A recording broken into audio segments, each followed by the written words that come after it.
Papa Dudut. Isang mapagpalang araw sa inyong lahat sa Barangay LS. Ako nga pala si Harold, 31 years old at gusto ko lang magsumbong sa inyo sa nangyari sa relasyon ko. May nakarelasyon ako na mas matanda sa akin ng 5 taon, siya si Leia.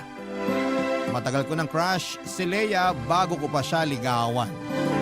Naging magkakilala kami dahil sa dating pinagtatrabahuhan namin. Gusto ko na siyang ligawan, unang beses ko pa lamang siyang nakilala. Ang saya kasi niyang kasama, maganda rin siya at kalog talaga. Sa tuwing kasama ko siya ay pakiramdam ko ay safe ako. Kakaiba siya sa lahat ng mga babaeng natipuhan ko noon, Papa Dudut. At kahit sabihin merong mas maganda sa kanya pero iba ang hatak niya. Marami nga ring nagkagusto sa kanya sa dating pinagtatrabahuhan namin. Hindi siya nababakante, yon ang problema ko. Kaya hindi ako makasingit na maligawan siya. Hindi siya nawawala ng karelasyon. Oras na malaman ng mga lalaking kakilala niya na single na siya ay biglang hahaba ang pila. Madalas ako ang huling nakakaalam na single siya kahit kami pa yung mas close sa isa't isa. Kaya madalas ako yung napag-iiwanan. Saka natatakot din akong ligawan siya dahil baka i-reject niya ako. Lalo't 5 taon ang tanda niya sa akin. Gayunpaman kapag tadhana na ang gumawa ng paraan para mapansin ka ng taong gusto mo, wala na silang laban kahit sino pa ang iharap mo. Sa wakas nung natapos na ang relasyon niya, ako naman ang unang nakaalam na single siya. Niligawan ko siya at pinagbigyan niya ako. Maswerte pa nga dahil inaya niya akong mag-live-in dahil wala na rin siyang kasama sa apartment niya. Pumayag ako, Papa Dudut. Pagkakataon ko na yon para ipakita sa kanya na ako ang karapat-dapat para sa kanya.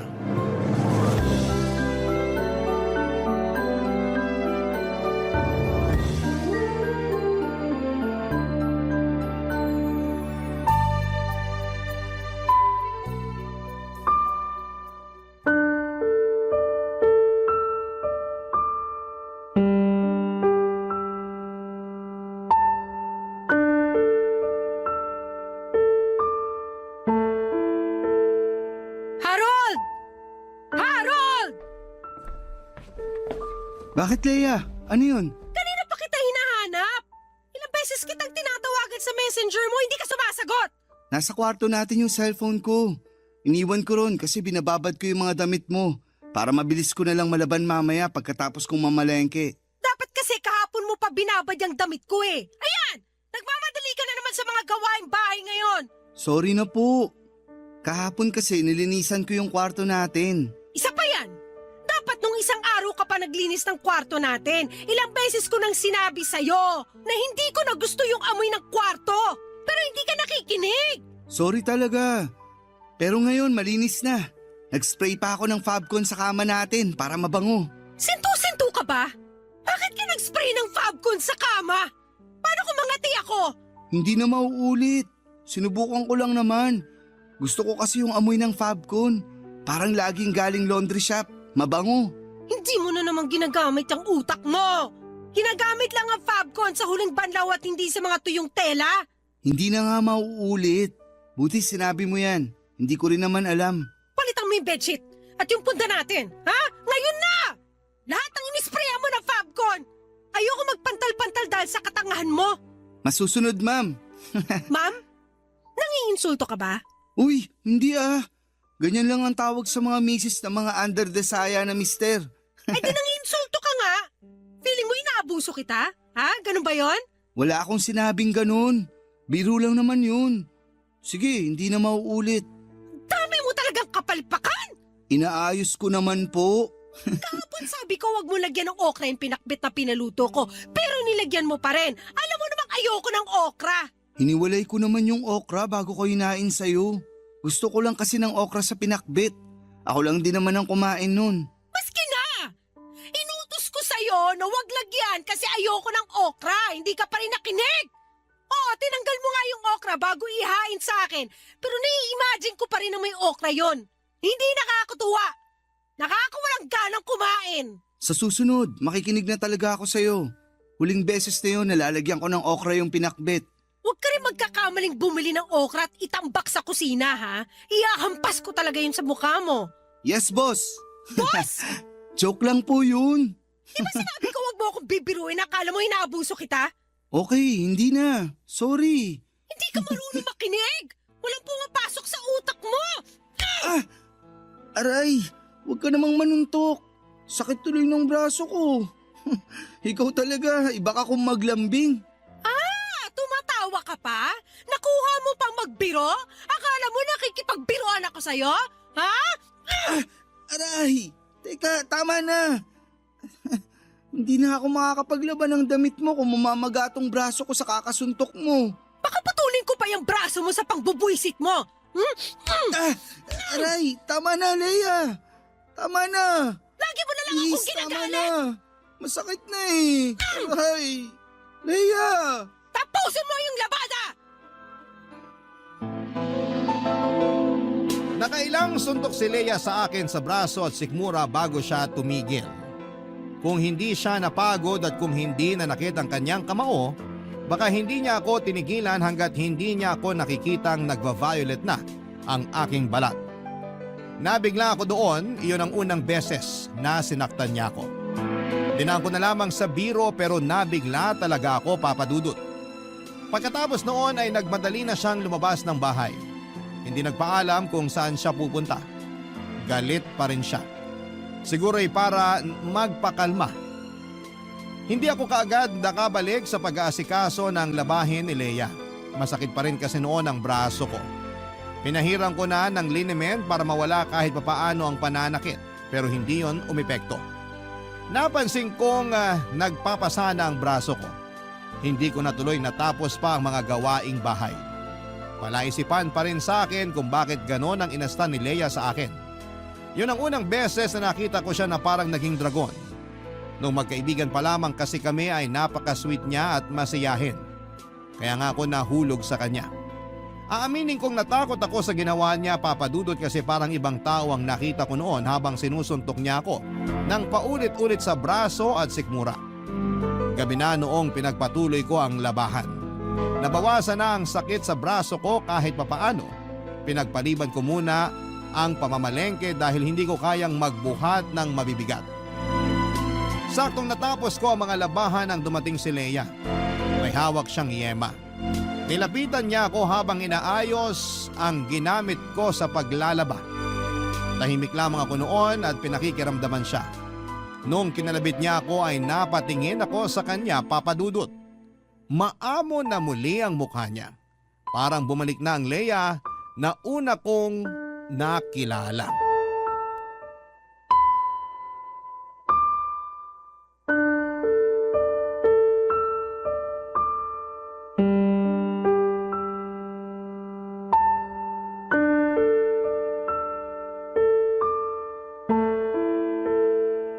Kumain ka na ba?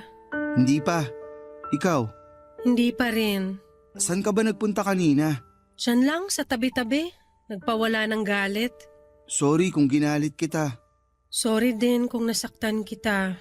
Pwede bang magbiro? Bakit? Gusto mo bang kumain ng pinakbet bukas? Ha? Kasi kulay talong na tong braso ko. Isaog na lang natin. Paborito mo ang talong, di ba? Huwag ka na magbiro ng ganyan. Nakonsensya na nga ako sa ginawa kong pananakit sa'yo eh. Ayos lang yun. At least ngayon, maamo ka na ulit. Saka nagsorry ka. Bihira kaya sa babae ang nagsusorry. Ang swerte ko naman. Sorry talaga ah. Nadala lang siguro ako ng emosyon ko. Tapos parating na rin ang dalaw ko kaya ayun. Okay lang yun. Hindi naman na masyadong masakit ang braso ko. Binabaran ko kanina ng yelo. Yun nga lang, hindi ako nakapamalengke kanina. Ayos lang ba? Ako na lang ang mamamalengke bukas. Mag-relax ka na lang dito. Sure ka?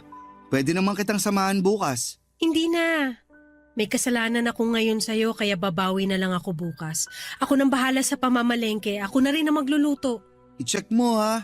Baka aksidente kang makabili ng okra sa palengke. Naku, ayaw na kitang makitang magalit. Joke lang yun. Huwag ka magalit. Natroma ka na ata sa akin. Ni hindi mo na magawa magbiro. Kasi naman, kakatapos lang nung pananakit mo sa akin kanina.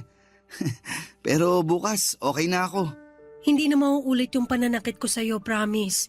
Last na yun. Natuto na ako. Alam ko naman na nabigla ka lang talaga. Marami rin naman kasi akong kapalpakan na ginawa eh. Kaya gets kita. Kahit na. Mali pa rin ang manakit. Nakuha ko kasi to sa mga magulang ko eh. Hindi ko alam yan ah. Ano bang nangyari dati?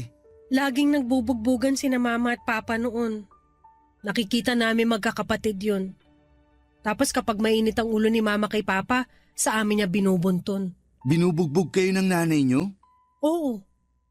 Kaya nga tinakas kami ng lola ko sa kanya para iuwi sa probinsya. Nadyaryo pa nga kami dati. Kaya naman pala, ang hirap ng pinagdaanan mo. Kaya siguro yung mga karelasyon ko dati, nanawa sa kakabugbog ko sa kanila. Kaya nila ako iniwan. Teka, binugbog mo rin mga ex mo? Kasi galit ako sa kanila. Kahit sa mga konting pagkakamali nila, nawawalan ako ng pasensya. Ang bilis uminit ng ulo ko. Ang bilis lang manakit ng kamay ko. Hindi ko rin alam yan. Pero sana, huli na tong pangbubugbog na ginawa mo sa akin ha. Kasi hindi to tama. Alam ko. Kaya nga nagsusorry ako ngayon. Aware na ako sa pagkakamali ko sa mga dating karelasyon ko. Hindi ko na yun uulitin sa'yo. Maswerte ako kung ganun nga. At maswerte ka dahil may peace offering ako sa'yo ngayon. Anong peace offering naman yan? Yema! Paborito ko to. Ito kasi madalas ang binibigay ni mama sa amin pag nagsusorry siya. Pagkatapos niya kaming bugbugin. Nilagay ni Leia ang yema sa palad ko at saka ako niyakap. Doon ay sinabayan niya ng iyak habang nagsusorry. Kahit ako ay nanghina sa iyak niya, papadudot. Nakaramdam ako ng awa sa kanya at hindi ko ma-imagine kung gaano kasakit ang pinagdaanan niya sa kamay ng mga magulang niya, lalo na sa kanyang ina. Hindi dapat sinasaktan ng bata. Mabilis ko lang napatawad si Leia at pagkatapos noon ay nanumbalik na muli ang masaya naming relasyon. Umorder na lamang siya ng dinner namin at sabay namin yung kinain habang nanonood ng TV. Hindi ko pa rin kinakain ang yemang binigay niya at gusto ko lang kasing merong paalala na kailangan kong protektahan si Leia mula sa trauma niya. Pero pinilit niya akong kainin yon sa palambing na paraan. At kinain ko naman. Nakita kong masaya siya nung ginawa ko yon at hinalikan ko siya. Naging okay na talaga ang lahat. Kabaliktaran sa nakalakhang pamilya ni Leia ay masaya at mapagmahalang pamilyang nakag-isnan ko, papadudot. Wala akong naging problema sa pagpapalaki at pag-aaruga sa akin ng mga magulang ko. Sa mga magulang ko rin natutunan kung paano ang tamang pagmamahal. Bata pa lamang ako, ang expressive na nila sa mga nararamdaman nila para sa isa't isa. Lagi naming nakikitang magkakapatid na magkayakap at nagsasabihan ng I love you sa isa't isang mga magulang ko. Pinakita nila yon sa amin para malaman namin sa murang edad na dapat ay ganon ang trato kapag nakahanap ka ng taong mamahalin. Nakita ko rin sa mga magulang ko kung paano nila suportahan ang isa't isa, papadudot, kahit may mga pagkakaiba sila at may mga pagsubok na pinagdaraanan. Kaya yun ang plano kong gayahin sa relasyon namin ni Leia.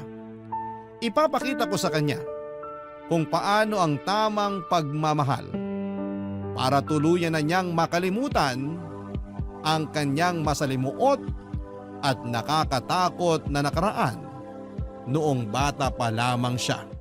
Barangay Love Stories. Barangay Love Stories. Sa pagdaan ng mga araw, linggo at buwan ay hindi na naulit pa ang pananakit ni Leia sa akin. Marunong na siyang magpigil, papadudot. Nasiyahan ako roon lalo't binibida niya yon ang pinakamatagal na hindi siya nanakit ng karelasyon. Siyempre proud ako dahil nakatulong ako doon. Lagi ko kasing sinusunod ang mga sinasabi niya para hindi na siya magalit pa. Natuto na akong makinig ng mabuti. Aminado kasi ako noon na minsan o madalas ay hindi ako masyadong nakikinig lalo na kapag marami akong ibang iniisip. Pero dahil nga sa huling engkwentro namin ni Leia, natuto na ako doon, Papa Dudut. Alam kong kailangan ko lamang siyang pakinggan para hindi na maulit yon.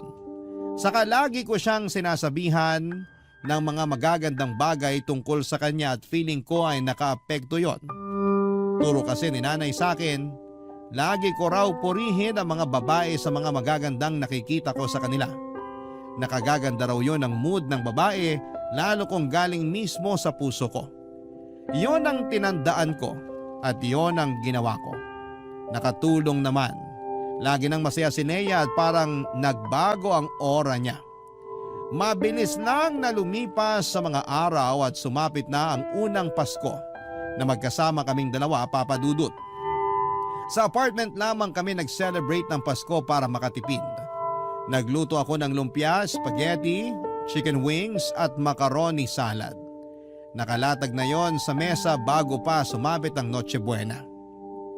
Habang hinihintay na mag-alas 12 ng hating gabi, tinawagan ko ang mga magulang at kapatid ko para batiin sila ng Merry Christmas. Yun ang unang beses na hindi ko sila makakasama sa Pasko at aaminin kong medyo nakakaramdam ako noon ng lungkot. Natagalan nga ang usapan namin sa telepono dahil pinakita pala nila lahat ng handa nila at napakwento pa si nanay tungkol kay tatay. Hindi ko na malaya na hinahanap na pala ako ni Leia, Papa Dudut.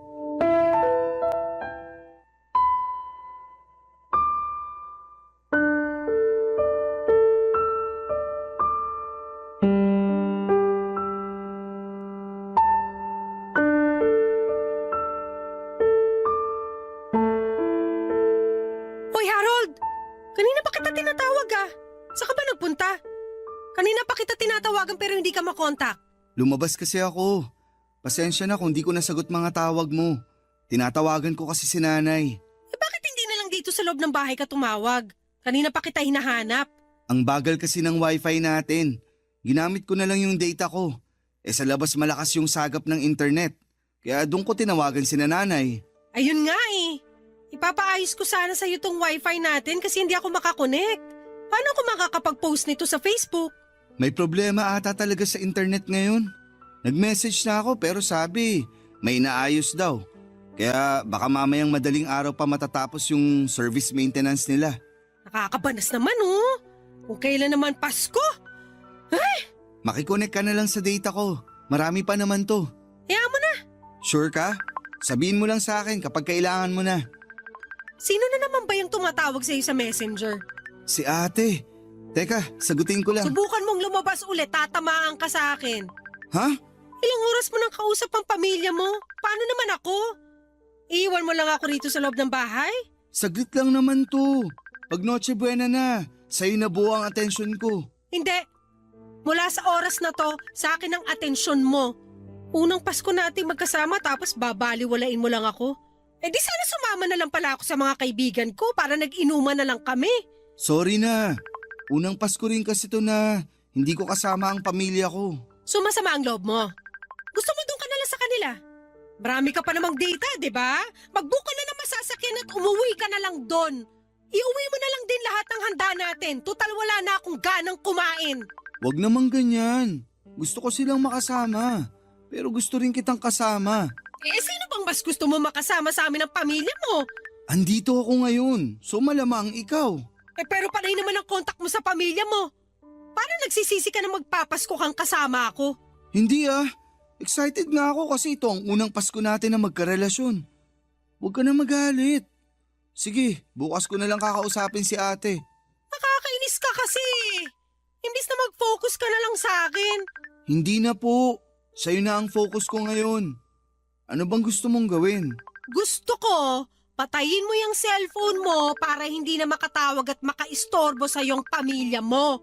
O sige po, walang problema. Oh, ayan pinatay ko na. Kakainis ka. Sorry na po. Buo na ang atensyon ko sa'yo ngayon. Hindi na nga ako masaya sa mga niluto mong handa tapos bibusitin mo pa ako sa pagtawag mo sa pamilya mo. Ano bang problema sa niluto ko? Ang alat at ang sagi ng lumpia anemic pa kaysa sa akin. Yung macaroni, in-overcook mo. Ha? Alam ko, sakto lang yung pagkakaluto ko. Baka nanginan lang masyado. Hinayaan ko kasi nakabukas yung mga bintana. Puro ka talaga kapalpakan. Paskong Pasko pero umiinit ang ulo ko sa'yo. Wala pa namang 12:00. Mareremedyohan ko pa yan. Teka. Ang laki mong palpak! Palpak ka! Aray, Leia! Awat na! Huwag mo naman akong tadyakan! Aray! Maligayang Pasko sa'yo at sa kapalpakan mo!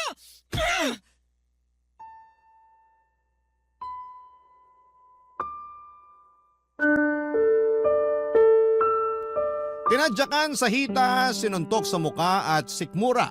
Yan ang paulit-ulit na ginawa sa akin ni Leia Papadudut. Sinabunutan din niya ako at sinubukang ihampas ang ulo ko sa mesa, kung saan ay nakalatag ang mga handa namin. Buti na lamang at nakapalag ako. Pero sa ibang mga ginawa niya ay hindi na ako nakalaban pa. Ayoko rin namang lumaban dahil ayoko siyang masaktan. Hinayaan ko na lamang siya dahil alam ko mapapagod din siyang saktan ako, Papadudut.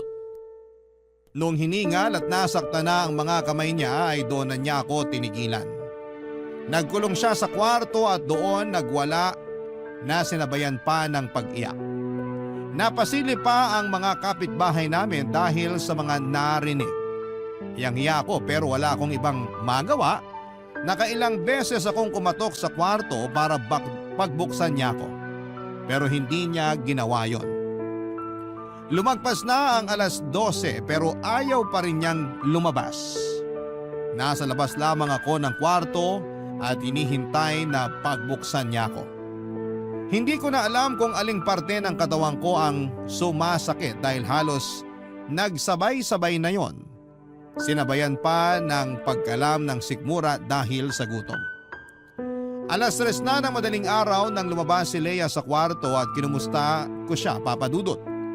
Niyakap niya ako at nag-sorry. Inaya ko na siyang kumain at tumango lamang siya.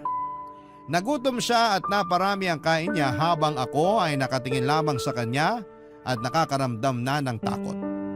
Nang mapansin niyang nakatitig ako sa kanya ay may kinuha siya sa kanyang bulsa. Isang yema. Inabot niya sa akin at tulad ng dati simbolo yon ang pagsusori niya sa akin. Hindi pa man ako okay noon pero ngumiti ako at tinanggap ang yema na inabot niya. Doon na siya ngumiti at magana na ulit na kumain. Hindi ako halos makakain noon dahil iniinda ko ang sakit ng pangbubugbog niya sa akin. Nagkaroon ng mga pasa at latay sa buong katawan ko. At pagkatapos ng Pasko, pagbalik ko sa trabaho ay napansin ng katrabaho ko at dati kong kaklase sa college na si Julie ang mga bakas ng pananakit ni Leia sa akin, Papadudut.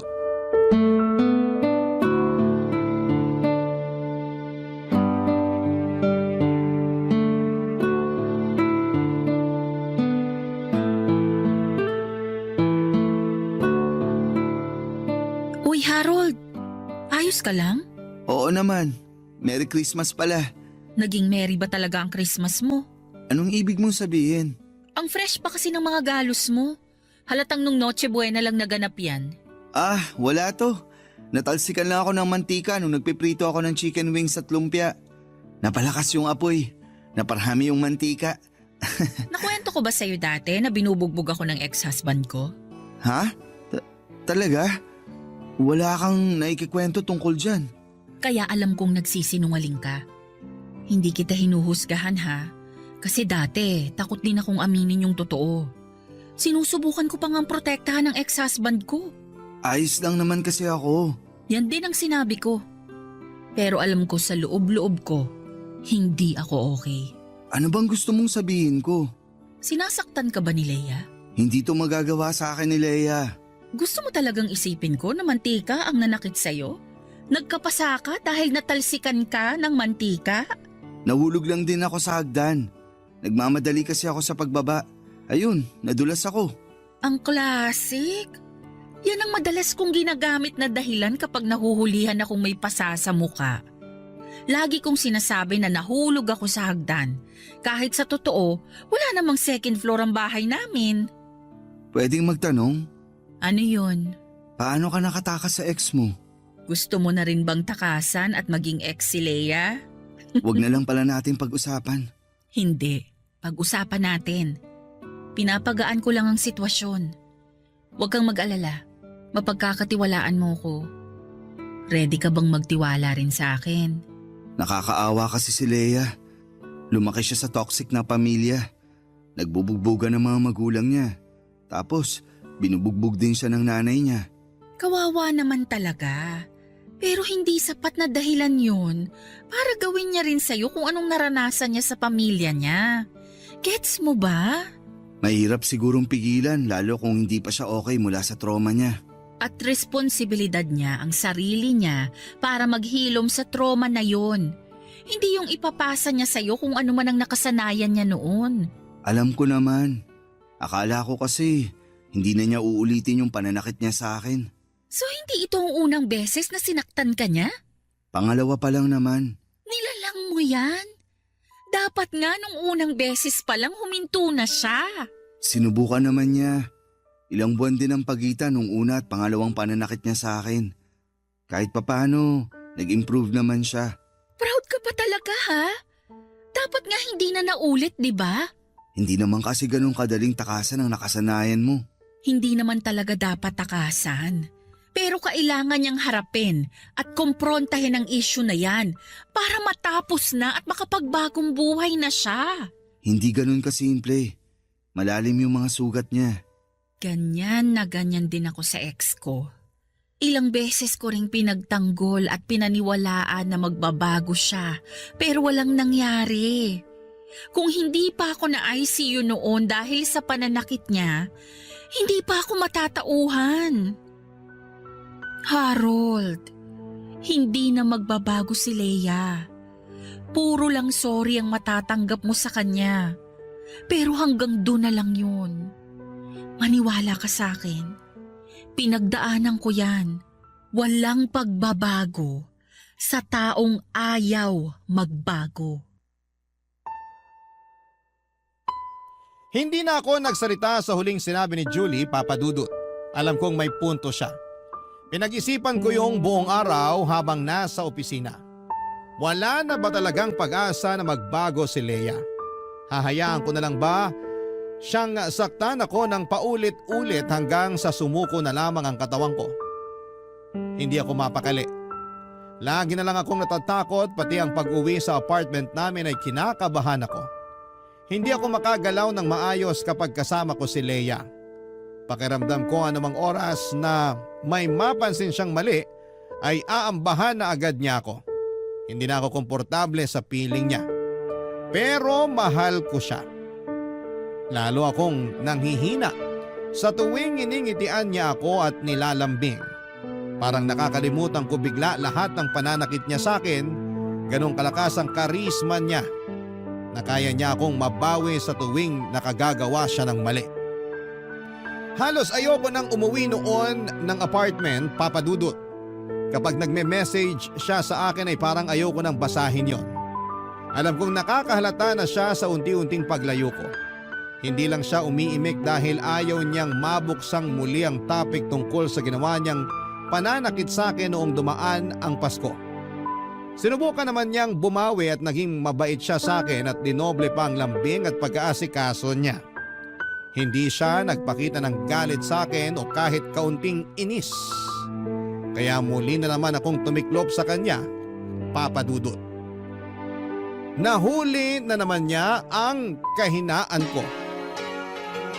Kaya lang ang tanong na tumatakbo sa isip ko, hanggang kailan kami magiging masaya bago ang susunod na pananakit niya?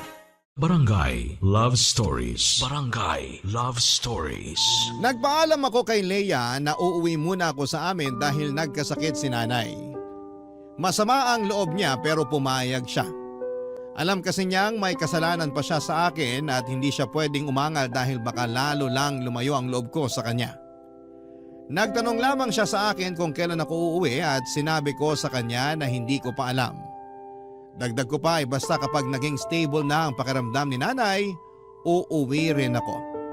Nagtanong siya kung pwede ko raw ba siyang isama na lamang sa bahay ni nanay. Pero mabilis akong tumanggi. Na-offend ko siya dahil parang ayoko siyang kasama. Pero hindi naman kasi namin magawang mapag-usapan ang nangyaring pananakit niya sa akin. Kaya hindi ko magawang sabihin sa kanya na parang ko lamang din yon para makahinga sa relasyon namin. Gusto ko lang munang lumayo sa kanya kahit na ilang araw lang. Paglipas ng mga araw ay nag-a-update pa rin ako sa kanya kahit umuwi muna ako sa bahay ni nanay. Para hindi naman siya malungkot at mapraning. Baka hindi rin kasi lalo lang siyang magalit sa akin. Naging pasensyosa naman siya sa akin kahit ang tipid ko na mag-chat sa kanya papadudot. Nagpapakiramdaman talaga kaming dalawa at makalipas ang 1 linggo ay gumaling na si nanay at umuwi na rin ako sa apartment namin ni Leia. Aminado naman akong na-miss ko rin siya kaya naisip kong umuwi na. Sinalubong niya ako ng isang mahigpit na yakap at binusog ako sa halik sa mukha ko. Gumaan kahit papaano ang pakiramdam ko.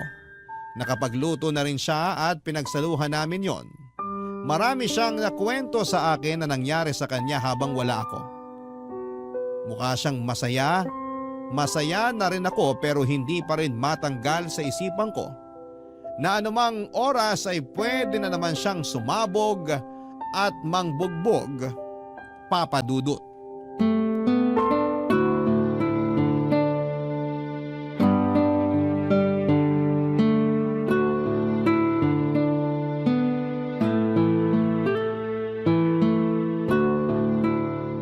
Mabuti umuwi ka na. Para ako mababaliw dito sa bahay mag-isa. Nasanay na ako na lagi kang kasama. Nakakalungkot pala kapag wala ka. Namiss kita. Namiss din naman kita. Kung hindi naman kasi nagkasakit si nanay, hindi na naman ako uuwi ron. Okay na yon. Ang importante, andito ka na. Labas tayo mamaya. Okay lang? Kape tayo ron sa katabi nating coffee shop. Libre ko. Date natin yun ah. Dito na lang tayo sa apartment. Marami pa naman tayong kape na pwedeng i-brew dito. Saka para ma-relax tayo habang nanonood ng TV. Saka mukhang uulan eh. Okay. Pero siguro nga mas maganda kung... Sige, doon na lang tayo magkape. Maganda nga rin na umulan para bumagay sa kape natin. Sure ka ba? Oo naman, kahit basta ikaw. Nanginginig pa. Gusto ko kasing matry ulit yung Spanish latte nila. Last week ko pa gustong subukan pero gusto ko sana kasama ka pag hihigop ako nun eh. Sige, pahinga lang tayo ng konti. Magpababa lang ng kinain. Naparami yung kain ko sa niluto mong gata. Ang sarap. Okay. Bakit ka malungkot? May nasabi ba ako? Sorry kung ano man yun, hindi ko talaga sinasadya. Huwag kang magagalit please. Gusto ko na kasing magkape para makapag-relax na ako. Sige, tara na. Okay na ako. Teka lang Harold, May ginawa ba ako mali? Ano yun? Basta hindi ko sinasadya. ano ba nangyayari sa'yo? May mali ba sa nangyayari sa akin? Sabihin mo lang, aayusin ko. Huwag kang magagalit please. Ayoko magalit ka. Hindi naman kasi ako galit. Nag-worry lang ako sa'yo. Huwag kang mag-worry para hindi ka na magalit. Ayos lang ako. Ayos lang talaga. Tara na, kape tayo. Mag-usap tayo. Galit ka ba? Bakit palagi mong sinasabi na galit ako? Gusto ko lang malaman para alam ko kung anong gagawin ko. Natatakot ka na ba talaga sa akin? Hindi Ayoko lang na nagagalit ka. Dahil ba to sa nangyari nung Noche Buena? Huwag na nating iwasang pag-usapan yon, Harold. Alam ko namang dumistansya ka na sa akin mula nung binugbog kita nung Noche Buena.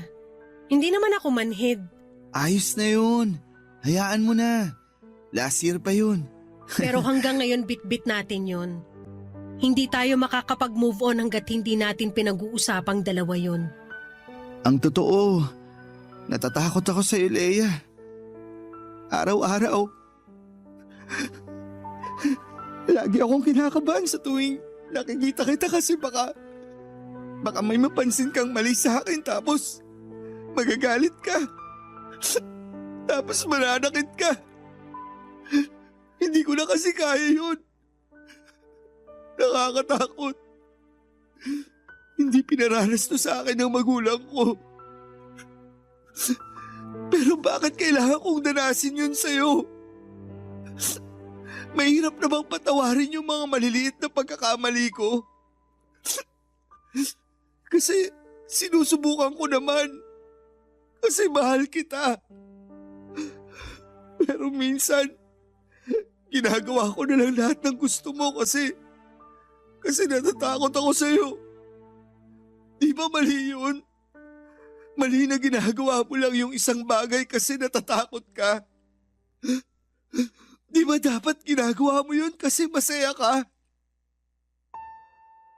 Sa unang pagkakataon ay hinayaan kong umagos ang sakit.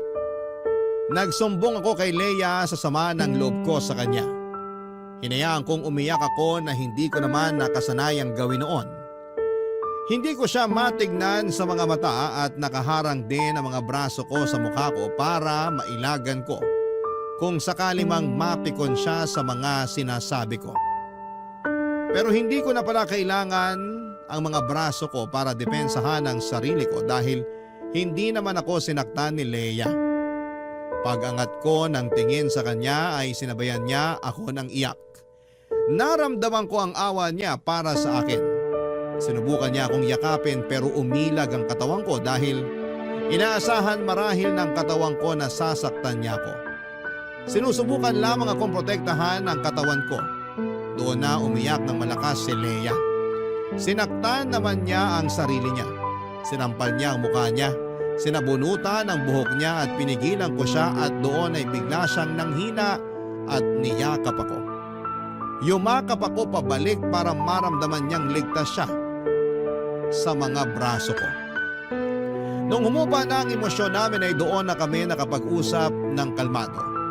Sinabi niya sa akin na gusto na niyang magbago at sana'y matulungan ko siya.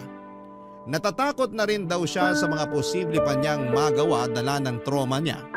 Kaya naman minabuti naming dalhin siya sa isang psychiatrist para maipagamot ang kinakaharap niya. May anger issues si Leia at marami pang lumabas na ibang mga mental health issues niya.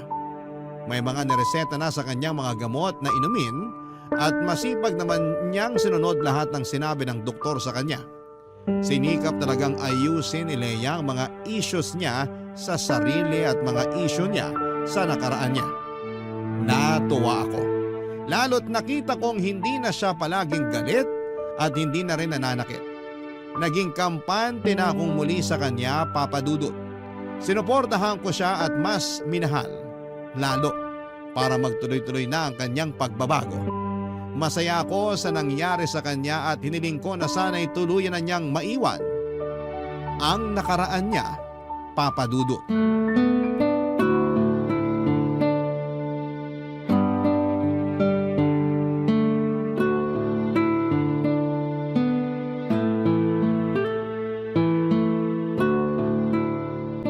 Napagod ako sa paglalakad natin kanina.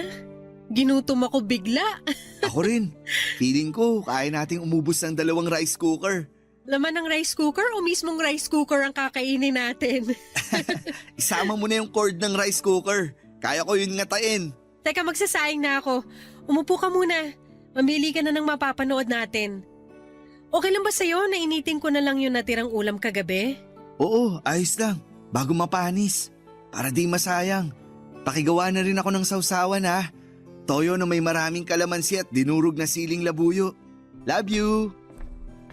Harold, sa weekend ba okay lang kung pumunta tayo ng Zambales? Gusto ko kasi magdagat. Nako, hindi ako pwede sa weekend. Pupunta kami ni nanay sa Quezon. Gusto raw niyang mamasyal dun sa mga pinsan niya. Ah, ganun ba? Hindi ba pwedeng sa ibang weekend na lang kayo pumunta ng Quezon ng nanay mo? Kasi last weekend kayo rin na magkasama na namasyal sa Pampanga. Baka naman pwedeng itong weekend ako naman ang kasama mo. Ako naman ang ipasyal mo. Negative. Nakahanda na si nanay na pumunta ng Quezon. Nakaimpake na nga rin. Excited na talaga siyang makipag-meet and greet sa mga pinsan niya. Ah, ganon? Bawi na lang ako sa'yo sa susunod ha. Promise, babawi ako. Huwag ka nang bumawi. Magsama na lang kayo ng nanay mo. Alam mo kung ano pa yung magandang bonding nyo? Bumalik ka sa matres niya at magstay ka doon ng 9 months. Leia, teka. May mali ba sa pagsama ko sa nanay ko? Ayos nga yun eh. Patunayan mo sa akin na isa kang mama's boy. Gusto ko lang namang pagbigyan si nanay. Bihira ko na rin siya kung makasama. Matanda na rin siya. At gusto ko namang makasama siya bago, alam mo na. Bihira makasama? Eh 2 weekend na kayo magkasama. Ano pang bihira ron? Palagi rin naman tayong magkasama, di ba? Andito ako lagi sa apartment kasama mo. Magkatabi lagi tayo matulog. 2 araw lang naman ang nilalaan ko para kay nanay at sa pamilya ko. Sana maging okay sa'yo yun. Hindi okay sa akin. Napapabayaan mo na ako. Alam mo na hindi totoo yan. Leia, makinig ka. Ano pa? Huwag mo akong hawakan. Leia, kumalma ka. Sabi nang huwag mo akong hawakan eh. Leia, sandali. Huwag mo na akong saktahan. Napag-usapan na natin to. Hindi ka naman hanakit, di ba? Pinabayaan mo ako. Galit ako sa'yo. Dapat ka nang masaktan. Aray! Teka, Leia! Humiya ka ng malalim! Hinga lang, Leia! Akala ko ako na laging uunahin mo. Wala man na Pero kayo! hindi pala. Please! Hindi ka marunong tumapad ng pangako. Sinungaling! Katulad ka rin ng mga magulang ko. Nasasaktan na ako, Leia! Please naman! Kang babangon dyan sa sahig kung ayaw mo makatikim palalo ng sakit. Saktan mo lang ako. Sige. Para mailabas mo na lahat ng galit mo. Talaga? Ano, kaya mo pa? Ha? Gusto mo palang nasasaktan ka eh.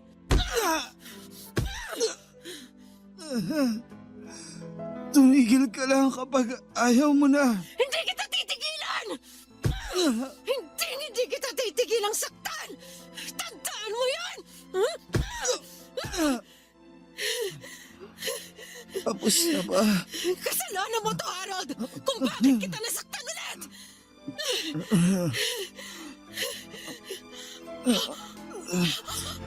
Sorry! I'm sorry! Hindi ko sinasadya! Teka, kukunin ko yung yema sa ref, ha? Diyan ka lang sa sahig! Huwag ka pabangon! Kakain ka ng yema! Sandali!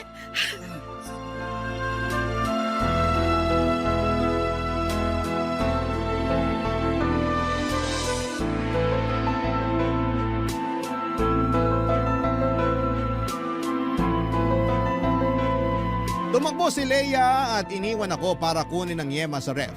At tulad ng dati, iyon ang paraan niya para mag-sorry sa akin. Habang nasa kusina si Leia ay sinikap kong makatayo. Nilakad ko ng paika-ika ang daan papunta sa pintuan. Lumabas ako ng bahay at tinayaan kong nakabukas ang pintuan at saktong may dumaang taxi at agad ko yung pinara. Nagpahatid ako kina nanay at nabahala ang taxi driver sa akin dahil dumudugo ang ilong at labi ko.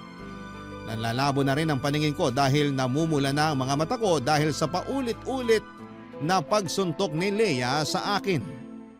Nagsabi ang taxi driver na ihahatid na lamang niya ako sa ospital pero pinigilan ko siya. Gusto ko na lamang makauwi kina nanay. Habang nasa biyahe ay napaiyak na lamang ako. Hindi dahil sa sakit ng pangbubugbog ni Leia sa akin, kundi dahil sa kasalanan ko mula sa kanya. Nakatakas na ako, Papa Dudut, tulad ng pagtakas ni Julie sa kanyang dating asawa. Totoo pala ang sinabi niya.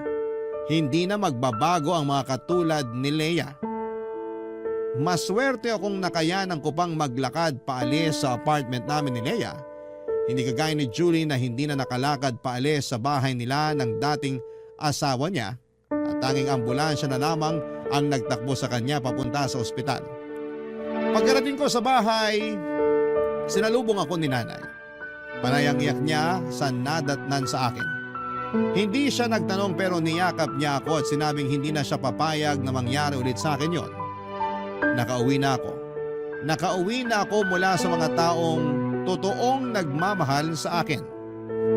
Sa ngayon naman Bagaman papadudot ay naghilom na ang mga pasako sa katawan pero patuloy pa rin akong naghihilom mula sa trauma na inabot ko mula kay Leia. Lagi po akong binabangungod sa tuwing napapanaginipan ko kung paano akong saktan ni Leia noon. Aaminin kong nakaapekto ng malala ang ginawa ni Leia sa akin, sa aking pag-iisip at hirap akong makabangon dahil doon hanggang ngayon. Hindi rin nakatulong na patuloy siyang lumalapit sa akin para humingi ng tsansa para magkabalikan kami. Lagi siyang may dalang yema para humingi ng sorry. Hindi ko yon tinanggap. Katulad ng hindi ko pagtanggap sa mga ginawa niya sa akin noon.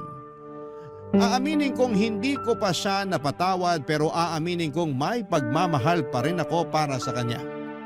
Isang bagay lang ang alam kong kailangan kong tanggapin at aminin. Hindi na ako babalik sa kanya at hindi ko nahahayaang maulit pa ang dati. Hanggang dito na lamang po ang kwento tungkol sa bahaging ito ng buhay ko at sana ay nakapagbigay ako sa inyo ng aral kung sakali mang may mga kabarangay na parehas ko ang pinagdadaanan. Isang mahigpit na yakap sa inyong lahat na dumaan sa mapang-abusong relasyon. Hindi kayo nag-iisa.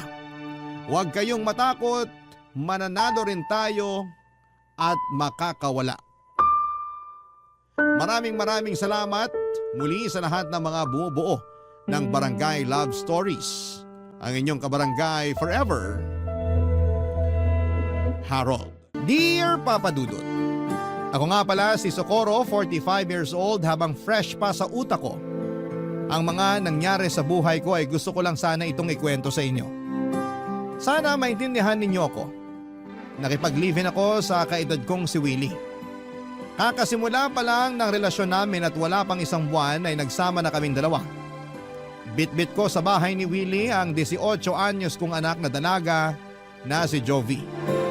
Maswerte akong pumayag si Willie na isama ang anak ko. Hindi lahat ng lalaki gustong magbit-bit ng hindi niya bagahe. Una pa lang na binanggit ko si Jovi kay Willie ay hindi na ako nagkaroon ng problema para mapalapit ang loob ng anak ko sa kanya. Tinanggap niya si Jovi na para bang sarili niyang anak. Single si Willie noong nakilala ko at wala siyang naging asawa pero nagkaroon siya papadudot ng mga karelasyon na mas bata sa kanya. Hindi niya nakasundo ang mga yon dahil marahil ng agwat sa edad. Kaya naman minabuti niyang doon na lamang sa kaedad niya sumubok. Ako ang nagkataon na napadpad sa kanyang daan habang naghahanap ng kaparehas. Maswerte akong masasabi papadudot na napadaan siya sa landas ko. Dahil noong time na yon ay hindi ko na alam ang ginagawa ko sa buhay. Ang dati kong asawa at tatay ni Jovi ay hiniwalayan ko noong time na sinalba ko ni Willie. Kaibigan ko pa lamang si Willie noon at nasasabihan ko siya ng problema ko sa dati kong asawa. Kay Willie ako madalas umiiyak na para bang siya ang matalik kong kaibigan. Siguro ay doon ako na fall sa kanya papadudot. Ganon din siya sa akin. Doon na rin nagwakas ang pagmamahal at pasensya ko sa dati kong asawa. Dahil kay Willie ay nagkaroon ako ng lakas ng loob para iwanan ang mapang-abuso kong asawa. Inalala ko noong simula si Juvie dahil baka ayaw niyang magkahiwalay kami ng tatay niya. Pero nagulat ako nang ang anak ko na mismo ang nagtulak sa akin para umalis na kami sa poder ng kanyang ama.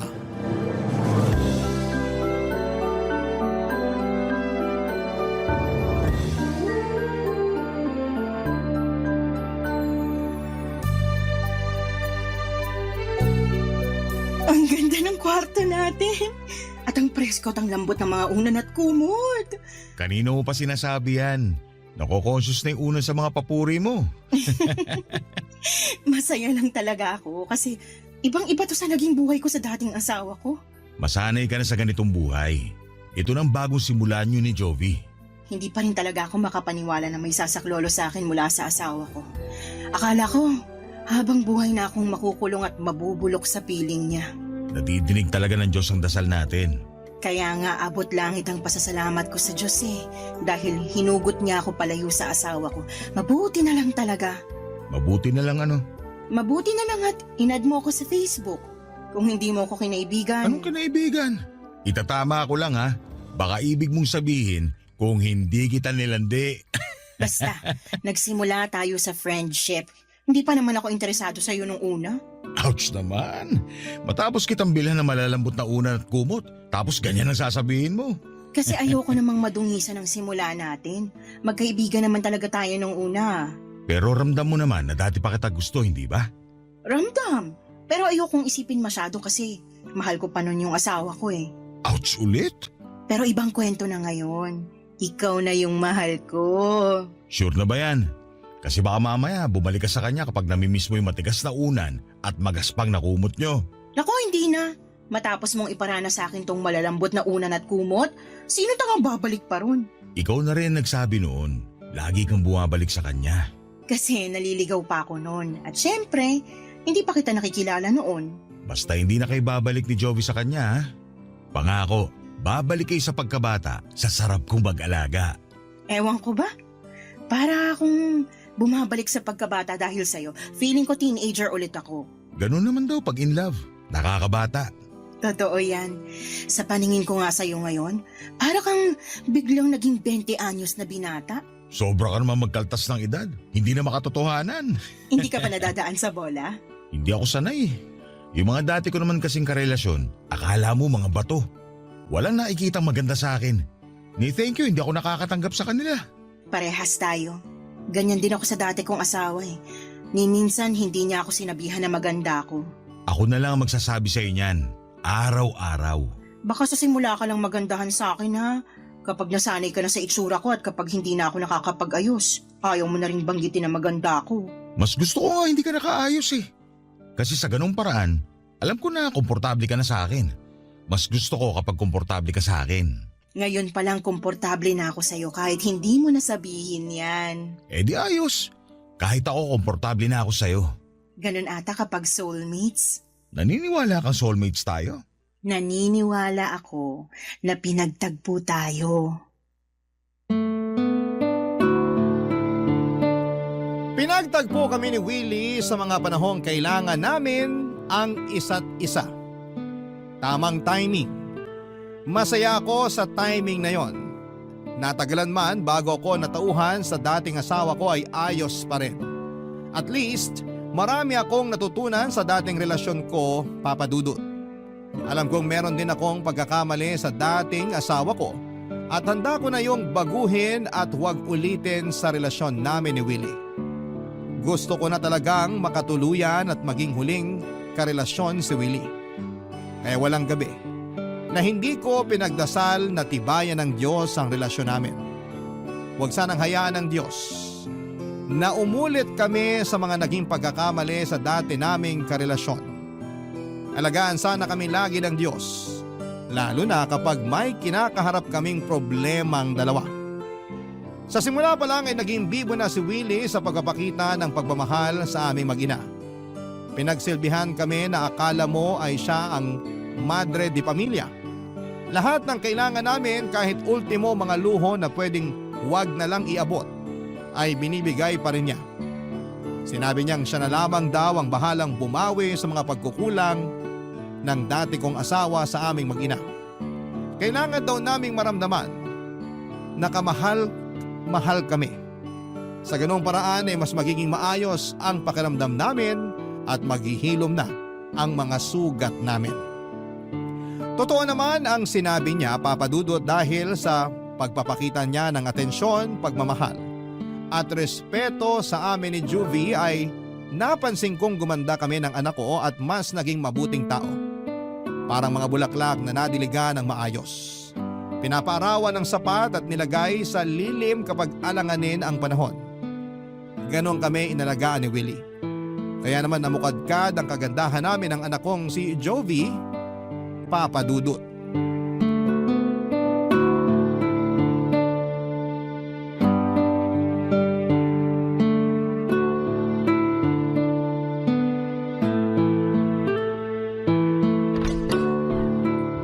Andito na ako. Hello, Tito Willie! Ang aga mo umuwi ah. Di ba sabi mo gagabihin ka? Namiss kita eh. Ayaw mo ba? Naku, sa harapan ko pa talaga naglandian. Tumigil ka riyan, Jovi. Magsaing ka na muna sa kusina para makakain na tayo. Mamaya ka na magsaing, Jovi. Tignan niyo muna itong mga pinamili ko sa inyo. May pasalubong na naman. Thank you talaga, Universe. At natisod ni Mama si Tito Willie. Naka-jackpot. Kakabili mo lang ng mga pasalubong sa amin nung Lunes Meron na naman ulit? Si Mama parang nauumay na sa regalo ni Tito. Samantalang dati nagre-reklamo kay Papa kasi kahit candy hindi mabilhan. Oo nga. Tapos ngayon na binubusog na sa regalo. Ikaw talaga, Socorro, hirap mo ispelengin eh. Pag ikaw binalik ng tadhana sa asawa mo, sige ka. Nakakahiya kasi.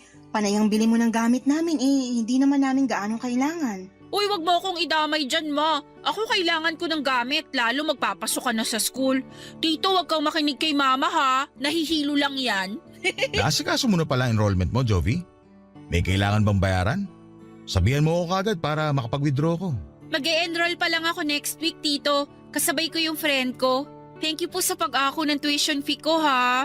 Nag-promise ako sa inyo ng mama mo na ako nang bahala sa inyo. Hindi maganda sa pride ko kung hindi ko tutuparin yun.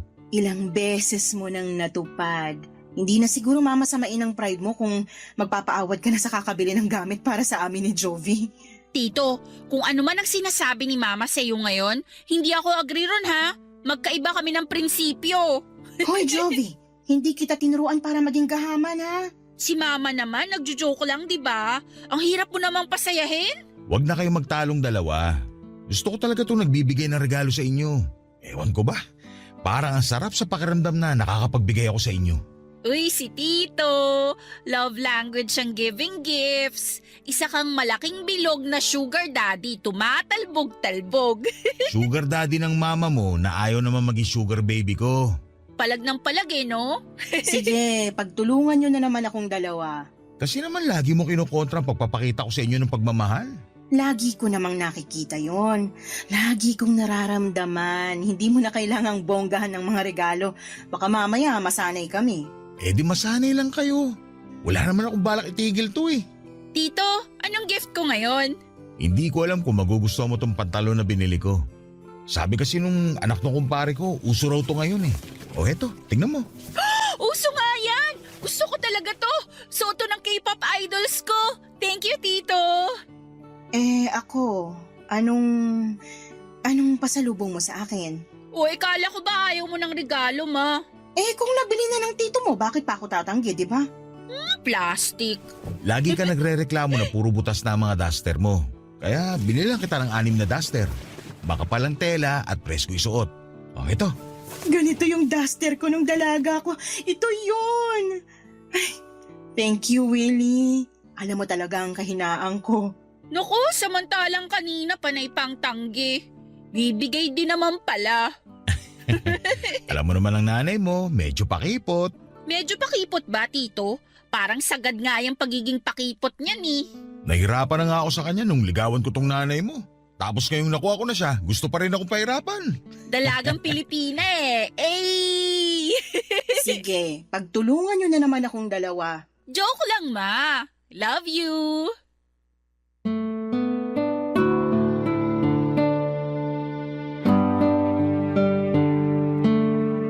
Para akong nagkaroong muli ng panibagong pamilya. Para kaming isang buong pamilya ni na Jovi at Willie. Hindi ko ito naramdaman noon sa dati kong asawa. Parang kami lang ni Jovi ang pamilya. Akala ko ay hindi ko na mararanasan ang mga bagay na ito. Pero heto at pinatunayan sa akin ng Diyos na posible pala ang mga pangarap ko. Tinupad ni Willie ang pangarap kong pamilya. Habang pinagmamasdan ko nga silang dalawa ni Jovi na nagkwekwentuhan tungkol sa mga pasalubong ni Willie, ay napapangiti na lamang ako. Halos hindi ko na matanggal ang ngiti sa labi ko. Sino ba namang hindi sasaya kapag makita mong magkasama at nasa isang bahay ang mga mahal mo sa buhay? Panay ang dasal ko na sana'y hindi na matapos ang kasiyahang ito. Alam kong hindi naman ako bibiguin ng Diyos dahil matagal din akong naghirap bago ko sinukuan ang sitwasyon na matagal na niyang gustong alisan. Araw-araw ay lagi akong binibigyan ng rason ni Willie para mahulog sa kanya.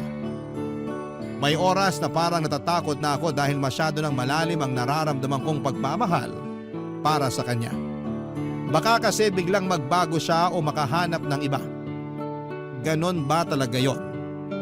Kapag galing ka sa maling tao at napunta sa tama ay lagi kang matatakot sa tuwing makakaramdam ka ng saya. Kasi ganon minsan papadudot ang nararamdaman ko. Sinasabi ko ang worries ko kay Willie at lagi niya lamang akong niyayakap at hinahalikan. Patuloy niyang pinaparamdam sa akin na hindi ko na kailangang mamuhay sa nakaraan dahil kasama ko na siya sa kasalukuyan. At sa kasalukuyan ay payapa na ang lahat kasama siya. Naniwala ako sa kanya, Papa Dudut. Nagtiwala ako sa kanya ng sobra. Barangay Love Stories. Barangay Love Stories. Sa mga unang buwan ng pagsasama namin ni Willie ay nasanay na ako sa mga binibigay niyang regalo. Lagi siyang nagpapalit ng mga gamit sa bahay kahit na hindi naman sira. Basta makita niyang may bago at mas magandang gamit online ay bumibili kaagad siya. Napagsabihan ko na siya noon na maghinay-hinay sa pagbili lalo na kung hindi naman nagagamit sa araw-araw pero mapilit siya. Hindi ko naman na siya nilabanan pa dahil pera naman niya ang ginagastos. Sino ba naman ako para pigilan siya sa paggamit niya ng pera, hindi ba? Kung yun naman ang nagpapasaya sa kanya at nagbibigay sa kanya ng dahilan para lalong magsipag para kumita ng pera, ay sino ba naman ako para pigilan siya?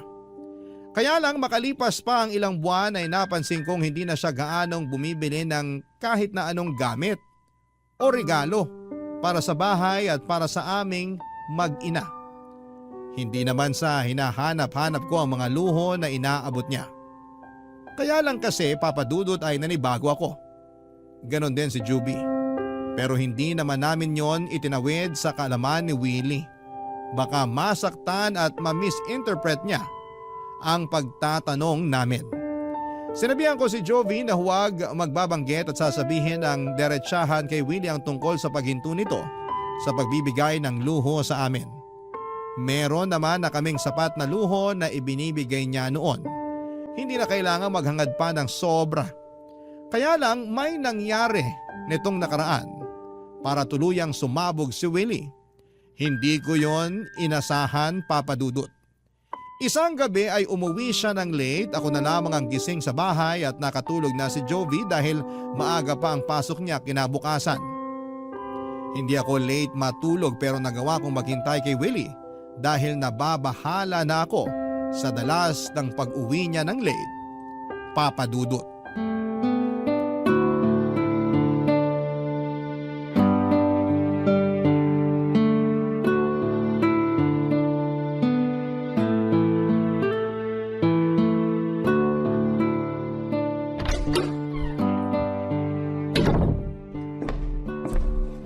Oh, Socorro, bakit gising ka pa?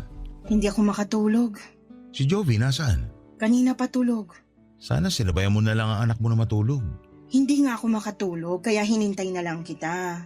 Sa susunod, wag mo na akong hintayin. Mag-a-update na lang ako kapag gagabihin ako ng uwi.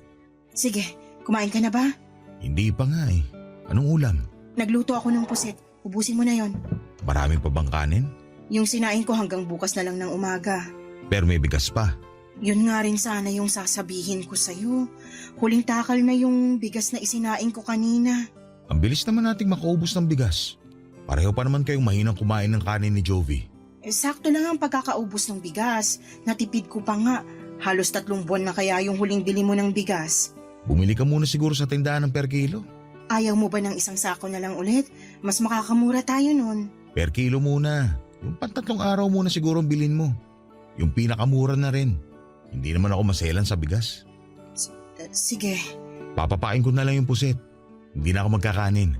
Para umabot hanggang tanghalian yung natitirang kanin. Ay hindi. Kumain ka ng kanin. Ikaw tong mahilig sa kanin eh. Hindi naman nag-aalmusal madalas si Jovi. Ako naman, sapat na yung kape. Sa'yo na lahat ng natitirang kanin. Mas kailangan mo yun kaysa sa amin. Ikaw pa naman tong laging nasa labas para rumakit. Salamat, Socorro. May mga frozen food pa ba tayo? Hotdog na lang tapos kalahating plastic ng tosino. Gusto mo bang ipagprito kita bukas para sa almusal mo? Hindi na. Tipirin mo na lang yan para may pagkain sa ibang araw. Mga dilata natin, kamusta naman? Ayos naman sila sa cabinet. Close na sila sa isa't isa, hindi na sila namamahay. Pansamantala, dilata muna ang ulam natin. Lalo na kapag wala naman ako. Haluan mo na lang ng repolyo o kahit na anong gulay para magmukha namang disente. Nakakapanibago naman. Ang alin? Naaalala ko lang dati ayaw mong bumili ng delata. Sabi mo hindi magandang kainin eh. Kaya lagi kang nagpapaluto sa akin ng mga fresh na karne at isda. Tapos madalas gusto mo magpa-deliver na lang tayo ng pagkain. Napilit lang kitang bumili ng delata para kung sakaling magkaroon ng emergency meron tayong mabubuksan. Hindi ka pa ba nagpapasalamat na mabubuksan mo na sa wakas yung mga dilata na pinaglalaban mo sa akin dati? Nabigla lang. Hindi ko naman inaasahan na gugustuhin mong mag-ulam ng delata. Masama bang kumain ng dilata? Hoy, wala akong sinabing ganyan ha. Ang sinabi ko lang, nanibago lang ako. Mali ata ako na sinanay ko kayo sa luho. Parang diring-diri ka na kumain ng mga dilata. Baka pati sa bigas sumelan ka na rin. Hindi ako kailanman nandiri sa delata kahit ilang beses mo pa akong pinakain ng crispy pata at mamahaling putahe. Baka nakakalimutan mo, sinanay din ako dyan ng dati kong asawa. Bakit kailangan pang banggitin ang dati mong asawa? Nasanay ka na nga yata sa luho. Hindi ko maintindihan bakit minamasama mo tong sinasabi ko sa'yo. Wala naman akong masamang intensyon. Nag-uusap lang tayo. Bakit biglang pumangit ang dating sa'yo? Kasi pagod na ako sa kakahanap ng pera. Tapos parang pinamumukha mo pa sa akin na wala akong kwentang padre di pamilya. Di keso dilata at mumurahin bigas na ang kaya ko ibigay sa inyo mag-ina. Ganun ba yun ha? Ganun ba yun? Di na ba uso magpasalamat at magpakita ng utang na loob? Naligaw na ako sa usapan. Ni minsan hindi ko naisip yung mga sinasabi mo. Ikaw lang ang nakakaramdam yan. Huwag mo na ako ipaganda na makakain niya yun. Alis mo na ako. Saan ka naman pupunta? Alanganin ang oras. Maghahanap ng karinderya. Huwag mo na ako hintayin. Matulog ka na. Nagulat talaga ako sa inasal ni Willie sa akin, Papa Dudut. Padawog niyang sinarado ang pintuan at nakatayo lamang ako noon at hindi ko alam kung paano tamang magre-react sa mga nangyari. Hanggang sa bigla na lamang nagising si Joby dahil sa pagkagulat sa kalabog ng pintuan. Sinamahan ako ni Joby at kinausap. Hinanap niya si Willie. Sinabi ko sa kanya ang mga nangyari at maski si Joby ay nagulat sa ikinuwento ko sa kanya. Hindi naman kasi yon ugali ni Willie, Papa Dudut. Pero pinaniwalaan ako ng anak ko. Sinamahan pa niya ako para masiguradong ayos na ako. Nabigla kasi talaga ako. Sa inasal ni Willie ay parang may ala-ala sa ex-husband ko ang nag-flashback sa akin. Lalo tuloy kinabahan ang puso ko. Na mainit ang ulo niya at walang pera. Ayaw ko mag-overthink. Pero may problema nga kaya si Willie sa pera. Sinabi ko ang iniisip kong yon kay Joby, Papa Dudut at tumango lamang ang anak ko. Dati pa naman daw yon napapansin ni Joby kay Willie.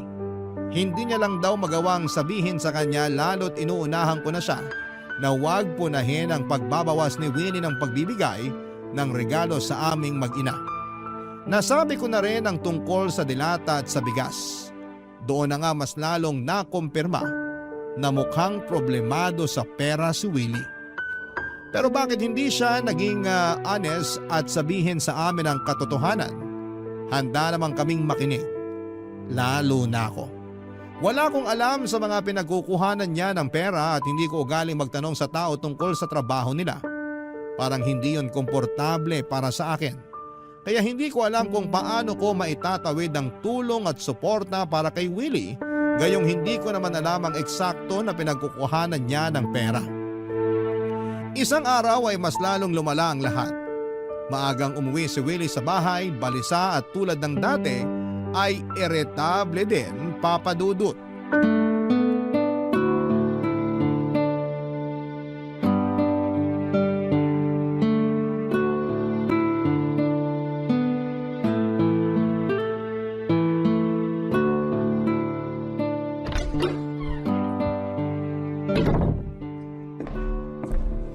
Socorro, Ang aga mo yatang umuwi. Kumain ka na? wala akong gana. Alis din ako kagad. May kailangan ba? May ipapaplansya ka bang damit? May naitabi ka pa ba sa mga perang binigay ko sa inyo ni Joby dati? Bakit? Sumagot ka na lang. Sumagot ka rin. Bakit kailangan ko sumagot? Kasi nagtatanong din ako. Pera ko naman yung binigay ko sa'yo. Sa inyong mag-ina. Sumbat ba yan? Kasi naman ang simple lang ng tanong ko, hindi pa magawang sagutin ng maayos. Maski naman ako maayos din ang tanong ko. Oo, alam ko pera mo yun at inabot mo sa akin. May karapatan ka ron. Yun naman pala eh. Nasaan na yung pera? Naitabi ko, wag kang mag-alala. Nabawasan ko pero pinangbili ko naman ang kailangan natin dito sa bahay. Asa na nga yung natira? Dali na! Gusto pa ng pahirapan eh. Willie, may problema ba? Wala magiging problema ko, ibibigay mo na lang sa akin yung pera ko. Alam ko pera mo yon. Pero sa pagkakatanda ko, sinabi mo na pera ko na yon. Ayaw mo ibalik sa akin yung pinaghirapan ko? Handa kong ibalik sa'yo kung sasabihin mo muna sa akin kung saan mo gagamitin yun. Bakit kailangan mo malaman? Bigyan mo rin naman ako ng karapatan na malaman bilang may bahay mo. Ipandadagdag ko sana pambili ng mga regalo ko sa inyo ni Jovi. Malapit na ang Pasko. Nasanay pa naman kayo laging nireregaluhan. Nakakahiya naman kung hindi ko kayo bibigyan. Hindi na namin kailangan ng regalo. Gagamitin ko sana yung pera na yun para ipambili ng pagkain at ibang kailangan dito sa bahay. Mas importante yon. Hiningi mo ang dahilan ko kung bakit ko kinukuha sa iyo yung pera tapos tatablahin mo rin naman pala. Bakit nagtanong ka pa? Bakit pa ang init ng ulo mo? Ano bang nangyayari sa'yo? Kasi ginagawa mo komplikado ang lahat. Ikaw lang tong nagpapakomplikado ng lahat, Willie. Ano bang nangyayari talaga? Hindi ka naman dati ganyan ah. Pati rin naman ikaw. Hindi ka rin naman ganyan dati. Ngayon pala sagot ka na kahit wala sa lugar. Nasa lugar ang mga sagot ko. Baka ikaw. Ganyan ba isusubat mo sa akin? Matapos ko kayong iaon ng anak ko sa hirap? Matapos ko kayong tulungan makatakas sa dating asawa mo? Sino ba sa atin ngayon ang nanunumbat? Ibigay mo sa akin ang pera ko! Pero anong gagamitin nating pambili ng pagkain? Isang buwan ka nang hindi nag-aabot para sa mga kailangan dito sa bahay. Intindihin mo naman ako kung kailangan kong tipirin yun para may makain tayo. Dodoblihin ko ang ibibigay ko sa iyo sa susunod. Ibalik mo lang muna sa akin ang pera. Kailangan ko talaga. Baka pwedeng kahit 1K lang ang ibigay ko sa'yo. Konti na lang din ang natitira sa akin eh. Baka maubusan tayo kapag binigay ko sa'yo lahat. Masyado kang nega, kaya walang nangyayari sa buhay mo. Bakit ganyan ka magsalita? Kasi ayaw pa ibigay sa akin ang pera ko. Akin na! Hindi sa iyo yun! Hindi talaga ako makapaniwala sa inasta sa akin ni Willie, Papa Dudut. Nanlaki ang mga mata niya habang nakatitig sa akin at tila kinukumbinsi akong sumunod na lamang sa gusto niya. Hindi ako nagpatinag. Nilabanan ko ang mga titig niya at hindi ko kayang ibigay sa kanya ang lahat ng naipon kong pera. Alam kong galing yon sa kanya, pero hindi maganda ang kutob ko sa pagdadalhan niya ng perang yon. Lalong hindi maganda ang kutob ko na maibabalik pa sa akin kahit kalahati noon. Pero wala akong nagawa nang tadyakan niya ang mesa sa sala. Binasag niya ang vase na nakatapon sa gilid ng sofa. Nagulat ako. Hindi naman niya ako sinaktan pero natakot ako sa mga ginawa niya. Pawisan na siya noon at nahahalata na ang galit. Kaya doon na ako bumigay. Nagtungo na ako sa kwarto para kunin ang pera pero nagtira ako ng 2,000 para may pangkain kami sa mga susunod na araw. Pagkatapos kong iabot sa kanya ang pera ay matalim pa rin ang tingin niya sa akin. Galit na galit ang mga mata niyang tinititigan ako sa huling pagkakataon bago lumabas ng bahay. Nagtabog siyang muli sa pagsarado ng pintuan. Minessage ko siya after an hour para sabihan sa kanya na hindi ako natuwa sa ipinakita niya sa akin pero hindi niya ako nireplyan. Hindi rin siya umuwi nung gabing yon, tanghali na kinabukasan nang umuwi siya. Tahimik na siya noon, Papa Dudut, at hindi na galit. Pero halata sa mukha niya ang lungkot at problema. Hindi ko na siya kinausap pa.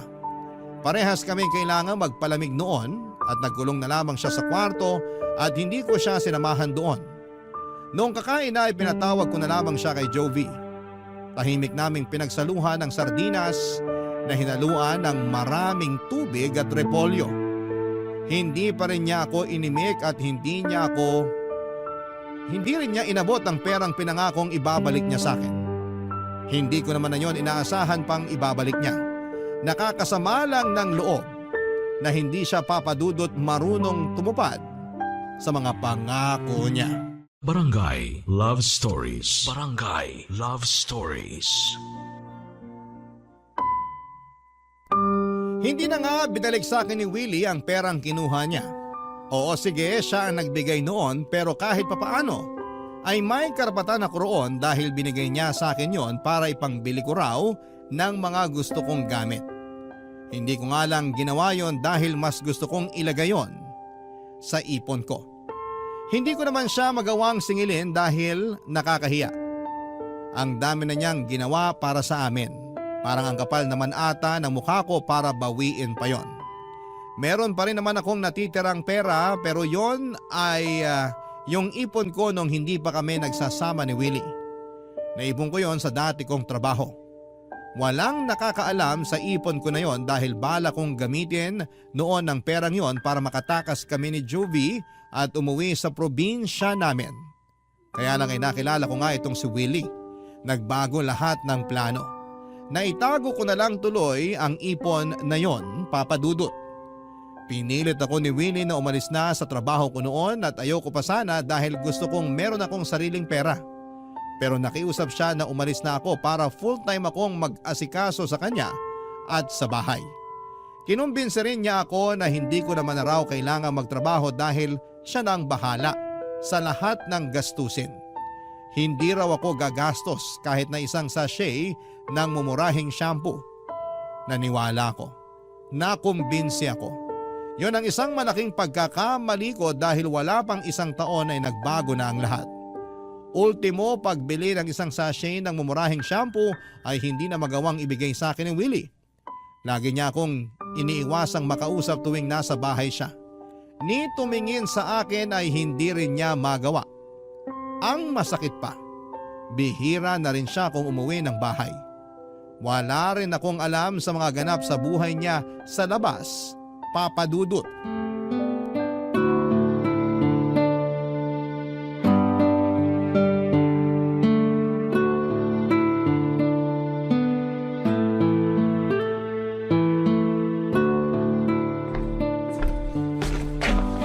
Ma, busy ka? Nagbabudget lang ako para sa pagkain natin para sa linggong to. Bakit? Nakita kasi ako kanina nung may-ari ng tindahan sa kanto. Nagtatanong kung kailan daw natin babayaran yung bigas na inutang natin. Hindi pa ba dumaan doon ng Tito Willie mo? Sinabi niya sa akin na siya na yung magbabayad ng inutang nating bigas eh. Mukhang hindi pa eh. Nagagalit nga po yung may-ari eh. Mabuti na lang dumaan na yung jeep na sasakyan niya. Napilitan tuloy huminto sa kakatalak. Nakakahiya naman. Hayaan mo, dadaan ako doon mamaya bago ako mamalengke. Makikiusap muna ako na kalahati mo ng babayaran ko. May iutos po ba kayo sa akin na iluto? Wala naman po akong gagawin ngayon. Pakitingnan mo muna sa cabinet kung meron pang natirang sardinas. Meron pang kalahating repolyo sa ref. Isahog mo bago masira. Dagdagan mo ng tubig para pangbawas ng alat ha. Tsaka dagdag sabaw din. Huli na po yung sardinas na inulam natin kagabi. Sigurado ka ba? Parang may nakita pa ako na isang sardinas. Isang meatloaf na maliit na lang po yun. Kasya na po siguro yun kung tayong dalawa lang ang kakain. Paano naman ang Tito Willie mo kung umuwi siya? Maghahanap yun ng pagkain. Ma, may sasabihin din pala ako. Oh, ano yun? Nawawala po kasi yung naipon kong pera na itinago ko sa ilalim ng kama ko. Ha? Hindi akong kumuha ah. Tignan mong mabuti, baka na-misplace mo lang o kaya nahulog kung saan. Halos baliktarin ko na po yung buong kwarto pero wala talaga eh. May pagkaburara ka pa naman. Andyan lang yan. Wala namang ibang taong bumibisita rito. May hinala po ako. Ha? Hinala? Si Tito Willie po. Ay, Jovi. Huwag ganyan. Huwag ka mambibintang ha. Eh kasi naman ma, nung naligo ako nung isang araw tapos pagpasok ko ng kwarto ko, andun siya. Hindi naman siya pumapasok sa kwarto ko kahit kailan.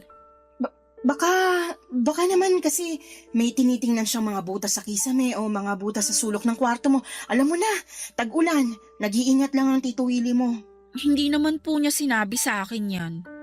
Nagulat nga siya nung nakita ko tapos bigla siyang may binulsa.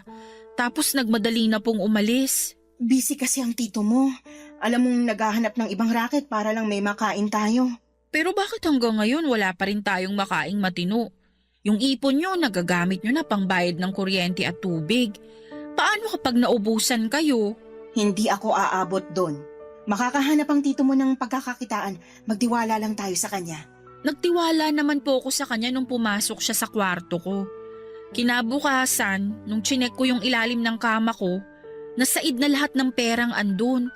At kayong dalawa lang naman ni Tito ang nakakaalam na nagtatago ako ng pera ron. Hindi ba nga nagbibiro pa siya noon na baka ngat-ngatin ng daga yung perang tinatago ko dun? Jovi, wag nga muna natin itong pag-usapan. Sumasakit ng ulo ko sa kakaisip kung saan tayo kukuha ng pera. Hanapin mo pa sa kwarto mo, nandun lang yun. Isipin mong mabuti. Pero ma, Anak, please. Pagod ng utak ni Mama kakaisip. Maawa ka naman. Gusto ko mang tulungan ka pero kota na ako sa mga problema. sorry po ma. Nakonsensya naman ako na hindi ko pinanigan ang anak ko. Pinagmasdan ko siyang bumalik sa kanyang kwarto para subukan pang hanapin ang pera niyang nawawala. Pagkalabas niya ng kwarto ay halata pa rin ang lungkot. Halatang hindi nahanap ang pera niya. Hindi na lamang niya ako kinausap tungkol doon at nahiya na rin siya at baka mapagalitan kong muli. Nagluto lamang siya ng meatloaf at isinaing ang huling takal ng bigas na mukhang kulang pa para sa aming dalawa. Mas lalo lang akong namroblema. Pumanhing ako sa kwarto namin ni Willie. Mula sa luma kong maleta ay nilabas ko roon ang isang CCTV na nabili ko noon nung nagsasama pa kami ng dati kong asawa. Ginamit ko yon para makakuha ako ng ebidensya sa tuwing sinasaktan niya. Itinago ko na yon noong nagsama na kami ni Willie. Akala ko hindi ko na yon magagamit pa. Pero napunta na naman ako sa sitwasyon na kakailanganin ko ng ebidensya. Palihim kong nilagay yon sa pwesto kung saan ko nilagay ang pera at mga alahas ko. Ayokong pagbintangan si Willie pero malakas ang duda ko na siya ang kumuha ng pera ni Juvie. Kinagabihan ay umuwi si Willie at wala pa rin itong sa hulog. Mukhang malalim talaga ang problema niya pero ayaw naman niyang magpatulong sa akin. Hindi ko na rin alam ang gagawin ko at nagpaalam siya na diretso na siyang matutulog. Tumango lamang ako. Hindi ko siya tinabihan. Nakitulog ako sa kwarto ni Joby, parang lumalayo na ang loob ko kay Willie at parang ayaw ko munang dumikit sa kanya dahil ayaw kong makaramdam ng galit sa kanya. Kinabukasan ay hindi ko na siya nadatnan sa kwarto. Maaga siyang umalis, sabi ni Joby. Pumasok ako sa kwarto namin at malakas ang kabog ng puso ko. Lalo na nung nakita kong wala na ang pera at mga alahas ko. Nanginginig akong tsinek ang CCTV at doon ay nakita ko si Willie ang kumuha. Naiyak na lamang ako. Hindi dahil nawalan ako ng pera at alahas, kundi nawala ng biglaan ng tiwala ko sa kanya. Kinagabihan ay umuwi siya at inamangan ko siya para kumprontahin. Hindi na ako makapagpigil noon, Papa Dudut.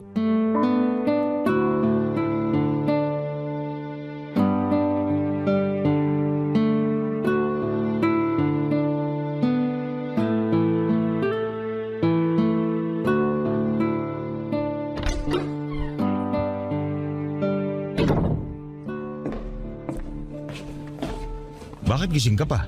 Hinintay talaga kita. Matutulog na ako ha. Maaga akong aalis bukas. Mag-usap muna tayo. Tungkol saan ba? Aminin mo na sa akin yung totoo. Ano na naman yan? Wala ka na bang pera? Ang sakit naman ng bintang mo. Alam mo bang hindi yan maganda sa pandinig ng mga lalaki? Hindi naman kami bulag at manhid ni Jovi para makita yung pagbabago mo. Pati si Jovi dinamay mo rito. Tatay na ang turing niya sa'yo. Pati siya nakakaramdam na rin. Nag-aalala lang siya sa'yo. Wala kayong dapat ipag-alala. Ayos lang ako. Hindi yun ang nakikita ko. Hindi ka na nakakapag-abot para sa mga gastusin dito sa bahay. Lagi ka pang wala. Nagagalit na yung tindahan sa kanto dahil hindi tayo makabayad ng mga inuutang natin doon, Willie. Sabihin mo na lang yung totoo para alam ko kung saan ako lulugar. Wala akong dapat sabihin sa'yo. Maayos naman ang lahat. Praning ka lang dahil hindi na kita nabibigyan ng luho katulad ng dati. Aba, matuto rin tayo magtipid. Mga mayayaman nga hindi bigay todo sa luho nila. Tayo pa kaya? Hindi na problema sa akin kung hindi mo ako mapagbigyan sa luho ko. Pero yung mga araw-araw na pangangailangan natin, ibang usapan na yun. Nangako ka magpo-provide ka sa amin ni Jovi sa lahat ng kailangan namin. Kaya nga napilit mo akong mag-resign sa trabaho ko kasi sabi mo good provider ka. Ikaw nang bahala sa lahat, di ba? Hindi ko na kailangang magpakapagod sa trabaho dahil kaya mong sustentuhan ang pangangailangan namin. Asa na yung Willie na nagsabi sa akin nun? Hindi naman kasi araw-araw bumubuhos ang biyaya sa akin. Intindihin mo naman. Hindi naman naglalabas ng pera lahat ng butas ko sa katawan. Minsan nagigipit din ako. Kaya ba kinuha mong pera at alahas ko sa kwarto dahil gipit ka? Ibang klase ka rin naman pala mang bintang. Hindi ako magnanakaw. Hindi ako nang bibintang. Naglagay ako ng CCTV sa pwesto kung saan ko nilagay yung pera at alahas ko. Pwede ko ipakita sa'yo ngayon para hindi mo naman isipin na nang bibintang lang ako. Alam mo kasi... Hindi mo ako maiintindihan. Bakit mo yun nagawa, Willie? Bakit hindi mo na lang ako kausapin? Makikinig naman ako eh. Hindi mo maiintindihan. Hindi. Sabihin mo sa akin kung ano bang nangyayari. Natalo ako sa sugal. Nagsugal ka? Nanalo naman ako dati sa sabong. Kaya nga lahat ng luho na kailangan nyo mag-ina na ibibigay ko, di ba? Pero alam mong walang pupuntahang maganda yung pagsasabong. Sa una ka lang papatikimin ng panalo pero babawiin din sa dulo. Sabi ko na eh, hindi mo ako maiintindihan. Bakit pa ba ako nag-aksaya ng laway para magpaliwanag? Sorry, nabigla lang ako. Hindi ko naman kasi alam na sa sugal ka pala kumakapit. Doon naman talaga ako kumukuha ng pera kahit bago pa kita makilala. Naipundar ko tong bahay dahil sa sugal. Ewan ko lang kung ano nangyari ngayon. Hindi ko lang siguro swerte ang taon na to. Ihinto mo na yan, please. Aahon ka rin kahit hindi na magsugal. Magtutulungan tayo. Matutulungan mo ako? Oo naman, kahit ano. Baka may naitabi ka pang pera dyan. Huling pusta na. Gusto kong mabawi yung mga natalo ko. Hindi kita matutulungan dyan. Ayaw na kitang bigyan ng pera para ipangsugal. Kala ko tutulungan mo ako. Sige na, Socorro. Nararamdaman kong ito na yun. Isang pusta pa. Sigurado ako na makakabawi ako. Hindi na ako uulit. Huli na to basta manalo. Hindi, tumigil ka na sa sugal. Hindi ka mananalo dyan. Huwag kang nega. Nangangati na itong palad ko. Kasabihan ng mga matatanda na magkakapera daw pag ganito. Kaya ilapag mo na sa palad kong pera para makapusta na. Sige na. Alam ko na may naitatabi ka pa dyan. Huwag mo akong pagdamutan. Kinuha mo na lahat, Willie. Wala nang natira sa akin. Ano pang ibibigay ko sa'yo? Gisingin mo si Jovi. Baka may mga hindi pa ako nakuha sa ilalim ng kama niya. Ipaliwanag mo na lang sa kanya lahat. Ikaw din ang kumuha ng ipon ni Jovi sa ilalim ng kama? Hindi na mahalaga yun. Ang importante ngayon, magtiwala ka sa akin na may papanalo ko itong susunod na pusta ko. Nararamdaman ko talaga. Sa susunod na panalo ko, pupunta tayo sa Hong Kong. Ayaw mo ba nun? Hindi ako makapaniwala sa mga narinig kong sinabi ni Willie. Nakangiti pa siya sa akin pero kita sa kanyang mga mata ang pagod at pagkabahala. Alam kong pilit lamang niyang kinukumbinsi ang sarili niya na tama pa rin ang ginagawa niya. Lulong na po si Willie sa sabong at kita naman yon sa kanya pero hindi niya magawang tanggapin. Naiiyak na lamang ako noon habang pinipilit niyang tumawa para kumalma. Para na siyang nasisiraan ng bait lalo kung paano niya alugin ang balikat ko para pakinggan ko siya. Para bigyan ko siya ng pera. Panay din ang panginginig ng mga kamay niya. Pinagmamasdan ko lamang siya. Lalo na noong paikot-ikot na siya sa sala habang pinapaliwanag sa akin na sa susunod na pusta niya ay milyon na ang makukuha niya. Naniniwala siya roon at doon ako nababahala. Iba na ang tama ng sugal sa utak niya. Nagkunwari akong bibigyan siya ng pera at naniwala naman siya. Natuwa siya. Napalundag pa siya sa saya. Sinabi ko sa kanya na ibibigay ko yon kinabukasan basta matulog na lamang muna siya. Pumayag naman siya, Papa Dudut. Tumakbo na siya patungo sa kwarto namin at nagtalukbong. Pahuni-huni ng kanta at parang nagbibilang ng pera. Naiiyak na ako noon. Unti-unti ay parang tinakasan na si Willie ng bait at hindi ko napaghandaan yon. Kinabukasan ay ginising niya ako para kunin ang pera. Inabutan ko siya ng 100 piso at natuwa siya. Sabi niya ay magiging 100,000 raw yon. Lumabas siya ng bahay nang hindi man lang naligo o nagpalit man lang ng damit. Hinayaan ko siya. Alam kong delikado pero wala na rin akong lakas para pigilan siya.